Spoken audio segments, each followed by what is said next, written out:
Manipur tokhai tabagi wafam leite kuki MLA singasu adumak pau phaunari haina Chief Minister na phongdokhiba wafam ama Hindustan Times da tha asigi kunmanga da phonglakliba asi yumpham yaudabani MLA me ahumdagi irang thokraba matungda CM Biren ga pau phaunakhiba leite haina kuki MLA tarana kujek piduna thadorokpa serol amana hairi saitu asigi MLA haukolet kipgen cycle gi MLA kimnyo haukip Churachandpur gi LM Khaute Thanlon gi Bungjagil Bhalte Tipaimuk ki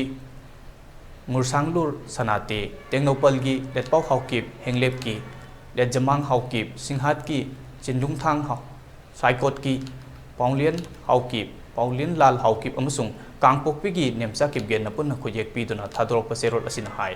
Manipur da me ahumdagi horaga thokiba irang aduda kuki singi mathakta miot minai kayamarum chatharakhi me ahum maktada MLA Bungjagil Bhalte bu tamthina phurakpadagi hojik pawba wakal tadana leiri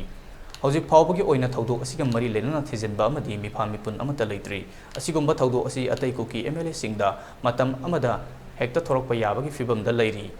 Imphal asi kuki singi mongpham oina leire micham miyam dagi hendok tuna